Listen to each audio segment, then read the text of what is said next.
안녕하십니까 시청자 여러분. 생활정치를 방송하고 중도 방송을 하는 정치타운의 채널윤입니다. 방송에 앞서 여러분께 양해 말씀 구하겠습니다. 아직 빨간 글씨 구독이라고 나오는 구독을 안 눌러주신 분은 구독을 눌러주시기 부탁드립니다. 그러면 구독 중이라고 나올 것입니다. 또한 손가락 표시인 좋아요 눌러주시면 저는 여러분에게 더 좋은 방송을 할 것을 약속드리면서 공지사항을 말씀드렸습니다. 양해해 주시기 바랍니다. 오늘은 대한민국에서 대통령이 되려면 세 가지 조건이 필요하다라는 제목을 가지고 여러분에게 말씀드리고자 합니다. 대한민국에서 대통령이 되려면 건강, 학력, 경제력 이 세 가지는 자격이 되는 것이고, 제가 말하는 세 가지 조건은 다음과 같습니다. 그 첫 번째 조건은 스토리가 있어야 된다는 것입니다. 스토리는 어떤 사물이나 사건에 관해서 일정한 내용으로 말하는 것을 말하며, 선거에서 그 스토리가 자기 희생을 이야기하면 더 좋은 스토리가 될 것입니다. 그래서 후보자에게는 이것이 안성맞춤 스토리가 될 것입니다. 예를 한번 들어봅시다. 김영삼, 김대중 대통령은 대한민국의 민주화의 동원에 평생을 바쳐온 스토리가 있었고, 노태우 대통령은 탈권위적인 보통 사람을 내세워 키가 큰 노태우라는 스토리가 있었습니다. 또한 노무현 대통령은 지역감정 해소라는 대의를 위해 패배가 예상되는 부산에 출마해 바로 노무현의 바보 스토리를 만들어낸 것입니다. 이명박 대통령의 경우는 어떻습니까?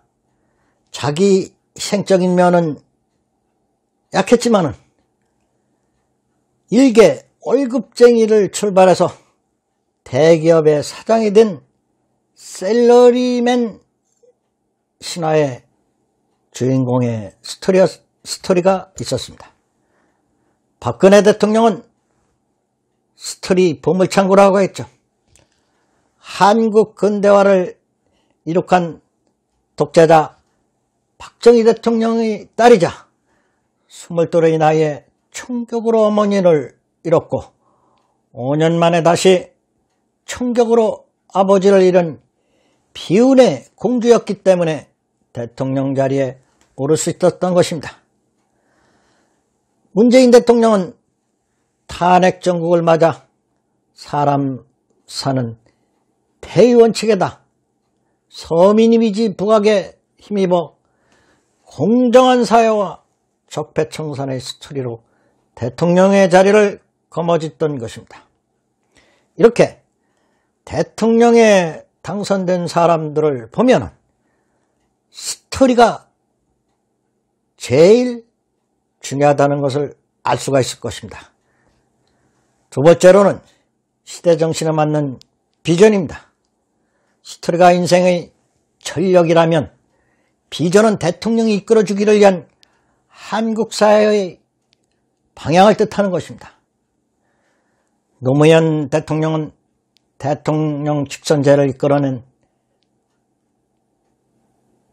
노태우 대통령은 대통령 직선제를 이끌어낸 장본이기도 하죠. 6.25 선언이라는 시대정신에 맞는 비전을 이끌어내 한국 사회의 골치였던 선거 방향을 제시한 바 있습니다. 김영삼 대통령에게는 오랜 군사독재를 끝내고 문민시대를 열어달라는 시대적 소명이 있었기 때문에 대통령에 당선됐던 것입니다.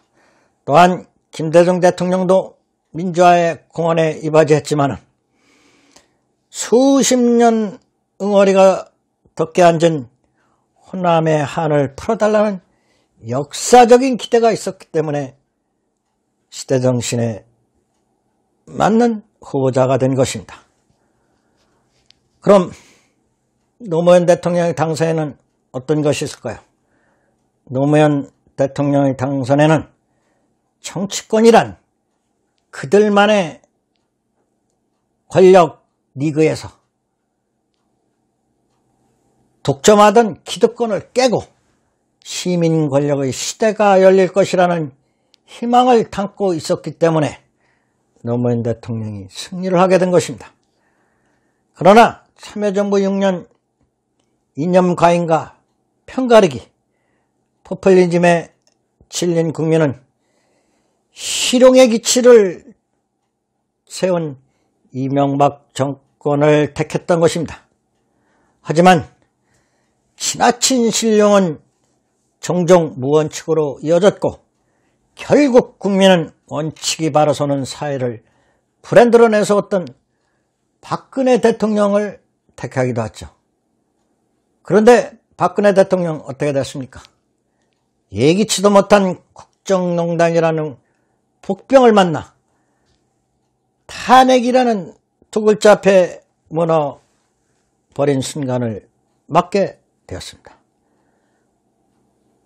이 와중에 문재인 대통령은 참여정부가 다 꽃피우지 못한, 즉 사람이 주인인 세상을 재생산하여 촛불혁명과 더불어 적폐청산, 공정한 사회라는 시대정신에 엎여 대통령에 당선됐다는 것을 알 수가 있죠.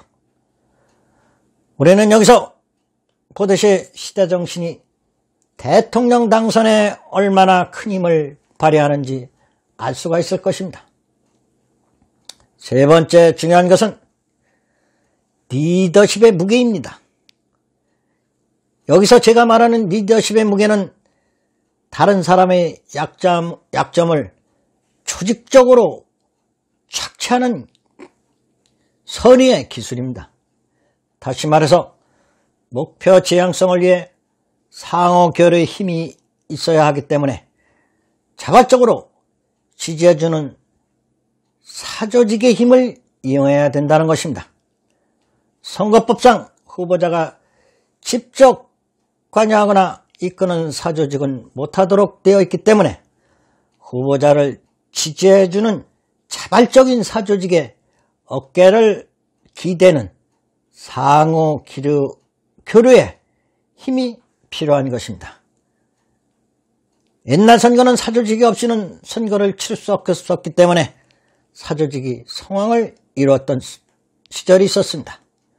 그 예로 노태우 후보는 박철원이 이끄는 월계수회가 전국을 이끌었고, 김영삼 후보는 최홍호가 이끄는 민주산악회를 등에 업어 대통령에 당선됐고, 김대중 후보 또한 아들인 김홍업이 이끄는 연청이 선거를 진두지휘하여 선거 전략의 고심점을 이끌어낸 바 있습니다.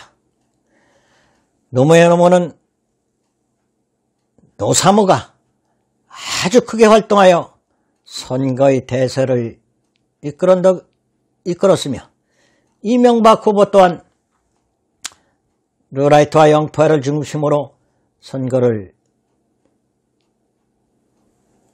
진두지휘했으며, 박근혜 후보 또한 노무현의 노사모를 따라 박사모라는 이름을 지어 희망 토론과 함께 전국을 누벼 당락에 큰 영향을 주었던 사실을 보았을 것입니다. 문재인 후보 또한 노무현 재단 회원들과 담쟁이 포럼 등의 직간접적으로 선거를 지원하게 해 목표 지향성을 두고 유권자와 접촉하여 당선을 거머쥔 바 있습니다. 그런데 지난 대선 때부터인가 사조직을 이용한 동원이나 또 사조직을 이용해서 선거를 하거나 조직을 만들거나 이런 거를 못하게 선거법상 못하게 되어 있습니다. 그러니 후보자들은 지지자들이 자생적으로 만드는 사조직에 직접 관여하지 말고 어깨만 슬쩍 기대어 리더십의 무게를 보이면 될 것입니다. 그래서 대통령 후보의 자격 조건에는 건강, 인품, 돈이 필수적이지만 대한민국에서 대통령이 되려면 다음 세 가지 조건이 필요한 것입니다. 그 첫 번째가 인생의 전력인 스토리고, 두 번째가 후보자가 내세울 수 있는 가치가 있어야 하고,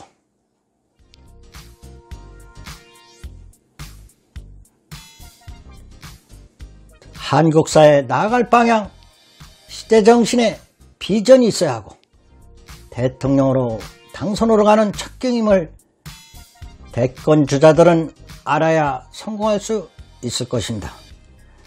그리고 마지막 세 번째는 각종 자발적인 지지자 단체의 중심에 서지 말고 기대어가는 무게 있는 리더십이 필요하다고 봅니다. 그래서 타 후보의 약점을 조직적으로 척취하는 전술을, 선의의 전술을 잘 구사해야지만 성공할 수 있기 때문입니다. 다시 말씀드리면 대한민국에서 대통령이 되려면 스토리가 있는 후보, 시대정신의 구력 있는 후보, 무게 있는 리더십만이 대한민국에서 대통령이 될 수 있는 세 가지 조건입니다. 그래서 세 가지 조건을 갖춰야지만 대한민국에서 쉽게 당선될 수 있다는 것을 여러분에게 말씀드리고자 합니다.